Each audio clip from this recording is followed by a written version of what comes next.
죽었던 사람이 살아난 것과 예수님의 부활의 차이를 이제는 아셔야 되는데요. 그냥 죽으셨던 예수님이 부활하셨다. 그러니까 다시금 육체를 다시 갖고 이 땅에 살게 되었다. 이렇게만 생각한다면 여러분 정말 잘못된 생각이라고 말씀드렸죠. 우리가 예수 그리스도를 증거하는 것은 예수 그리스도의 부활을 증거하는 것입니다. 그런데 우리는 그 예수님의 부활이 뭔지를 모르기 때문에 그 부활이 얼마나 놀라운 것인지 우리도 그 부활을 잊게 된다라는 것을 제대로 알지 못하기 때문에 신앙에 목숨을 걸지 않는다는 거예요. 예수님의 부활이 뭔지를 우리는 이해할 줄 알아야 합니다. 인간의 다시 살아난 것은 근본적으로 본질적으로 다른 것입니다. 왜냐하면 예수님의 부활은 영원한 부활이기 때문입니다. 그러나 구약에서 신약에서 사람을 살린 것은 그 사람들은 다 죽었습니다. 그러나 예수님의 부활은 영원한 부활입니다. 아멘. 그리고 예수님의 부활은 재림 때에 우리에게 약속하신 바로 그 부활의 몸을 입는 부활입니다. 그래서 우리에게 부활의 소망이 있는 것입니다. 그 부활, 다시 죽었다가 잠시 사는 부활이 아니고 영원한 부활, 죽지도 않고 썩지도 않고 늙지도 않고 아프지도 않는데 가장 아름다웠던 모습에 몸에서 빛을 발하는 영화로운 몸, 그 부활의 몸을 입는 그 부활, 예수님이 우리에게 보여주셨던 그 부활의 몸을 우리가 입게 된다라는 것입니다. 아멘. 여러분, 부활의 몸으로 나타나신 예수님 한번 생각해 보십시오. 요한복음 20장 19절 20절에 보시면 이날 곧 안식 후 첫날에 제자들이 유대인들을 두려워하여 모인 곳에 문들을 닫았더니 예수님께서 오사 가운데 서서 이르시되 너희에게 평강이 있을지어다. 그러고 나신 다음에 이 말씀을 하시고 손과 옆구리를 보이시니 제자들이 주를 보고 기뻐하더라. 그러니까 손에 못자국, 옆구리에 창자국이 있었다라는 것입니다. 영광의 상처는 보석처럼 빛나는 것이죠. 그러나 다친 곳, 흉터 이런 거는 다 사라집니다. 걱정하실 거 하나도 없어요. 그래서 그분은 벽을 뚫고 나타나셨나 했지만 벽은 멀쩡하고 그냥 제자들 가운데 서 계시는 것입니다. 순간이동, 공간이동이지만 제자들이 볼 때는 문 열고 나타나신 것이 아니라 벽을 뚫고 나타나신 것입니다. 부활의 몸은 시공간 제약이 없고 시공간을 초월하기 때문에 보고 싶다, 가고 싶다 생각만 하면 그곳에 나타나는 것입니다. 지금 우리가 생각으로 미국도 갈 수 있고 홍콩도 갈 수 있는 것처럼 부활의 몸은 지금 우리 생각에 대해 생각하시면 이해되십니다. 또 전화나 팩스, 메일, 영상 이런 것들을 생각하셔도 시공간 초월이 몸에 이루어지는구나 이렇게 이해하셔도 됩니다. 그리고 도마에게 이르시되 내 손가락을 이리 내밀어서 내 손을 보고 너의 손을 내밀어 내 옆구리에 넣어보라. 그리하여 믿음 없는 자가 되지 말고 믿는 자가 되라. 그런데 놀라운 사실은 너가 본 거로 믿느냐? 보지 않고 믿는 자가 복되도다 이러셨는데 도마의 말이 놀랍습니다. 도마가 대답하여 이르되 나의 주님이시오 나의 하나님이시니이다. 부활하고 난 다음에 예수님은 그 인자로 계셨을 때 하나님의 아들이라고 말씀하셨고 베드로도 주는 그리스도시요 살아계신 하나님의 아들이시라고 고백했는데 이 도마가 부활하신 예수님을 보더니 나의 주님이시오 나의 하나님이십니다 라는 거예요. 이렇게 놀라운 고백을 하게 된 것입니다. 아멘. 이 대단한 사도 도마가 1세기 때 우리나라 가야국 김수로 왕에게 예수님을 전했다는 거 아닙니까? 자랑스럽죠? 여러분, 부활의 몸이 뭘까요?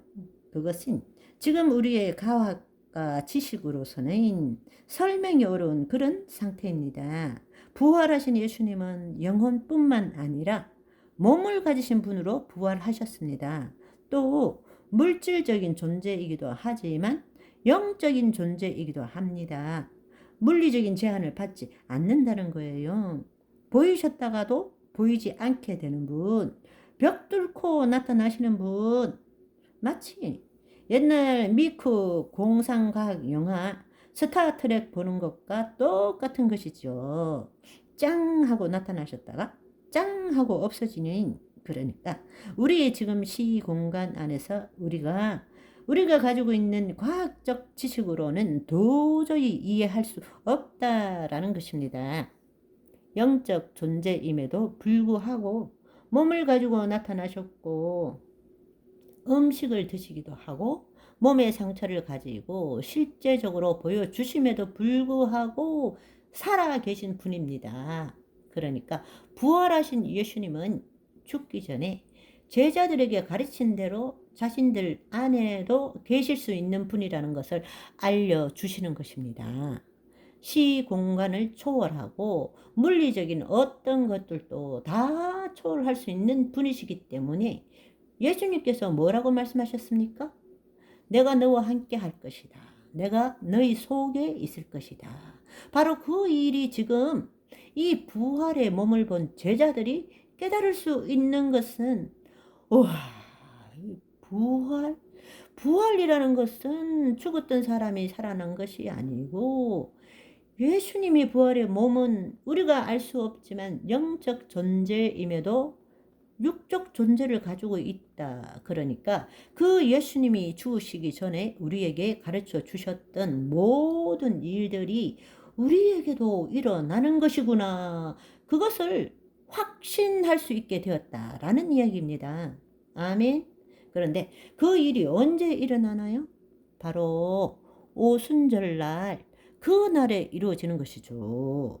그래서 예수님께서는 이 성을 떠나지 말고 위로부터 능력이 임할 때까지 기다리라고 말씀하신 것이죠. 그 날에는 내가 아버지 안에, 너희가 내 안에, 내가 너희 안에 있는 것을 너희가 알리라. 이건 도저히 이해가 안 되는 이야기인 것입니다. 그 당시에 제자들의 입장으로 볼 때에 이 감각 세계에 사는, 물리 세계에 사는 그들로서는 아무리 이야기해도 이해를 할 수 없었던 것입니다. 그래서 부활해도 못 믿었던 것입니다. 그러나 예수님이 부활의 몸으로 나타나셨을 때 이 말씀이 이제는 이해가 되는 것입니다. 와, 그분이 내 안에 와서 함께 더불어 먹고 살 수 있다라는 것을 알게 되는 것입니다.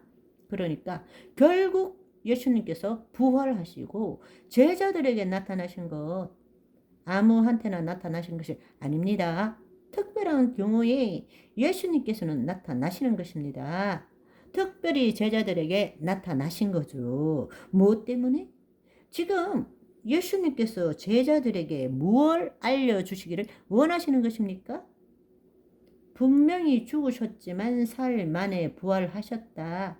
약속하신 대로 당신께서 하신 말씀을 증거하는 것이죠. 십자가를 지기 전에 예수님께서는 분명하게 말씀하신 것입니다. 그래서 예수님이 말씀하신 것은 정말 참이구나, 진리구나, 그대로 일어나는구나 라는 것을 제자들이 알게 되었고, 또 영광스러운 부활을 통해서 신령한 몸을 입고 제자들에게 나타나시고, 그러니까 죽기 전에 동일한 육체를 가진 것처럼 보였지만 완전히 다른 존재로 나타나신 거죠. 그렇지 않다면 예수님을 못 알아봤겠죠. 그렇지만 예수님과 똑같은 육체로 가지고 나타났지만 동일한 육체가 아니라 완전히 다른 존재로서 나타나셨다는 것입니다. 상상을 초월하는 퀄리티에 약속하신 부활의 몸으로 나타나신 거죠. 이것은 하나님 아니고서는 할 수 없는 신비 중의 신비인 것입니다. 그리고 그분께서는 구원하시기 위해서 이 땅의 인자로서 성육신 하셨지만 본래 그분이 하나님이시라는 것을 우리는 알 수 있게 된 것입니다. 도마는 바로 나의 주님이시고 나의 하나님이십니다 라고 고백했지 않습니까? 제자들은 진짜 부활이 무엇인지를 보고 까무러칠 뻔한 놀랍고 신비한 경험을 하게 된 것이죠. 그리고 그 예수님이 가르쳐 주신 것처럼 그날이 오면, 오순절 날이 오면 그 예수님께서 자신 안에도 계실 것이고 영원히 함께 하신다라는 것을 알게 된 것입니다. 그들이 왜 곳곳에 다니면서 부활을 증거했겠습니까? 바로 그 예수님이 지금 내 안에 계신다라는 것을 믿습니다가 아니라 그것을 체험하기 때문입니다. 그리고 예수님이 우리 안에 계실 뿐만 아니라 때가 되어서 예수님이 재림하실 때는 우리도 부활의 몸, 예수님과 동일한 몸을 입고 이 땅에서 왕노릇한다는 것을 확신하게 된 것입니다. 저와 여러분의 오늘은 천년왕국 때에 누구보다 품이 있는 왕으로서의 모습을 상상하시는 기쁘고 즐거운 하루를 보내시기를 소망합니다.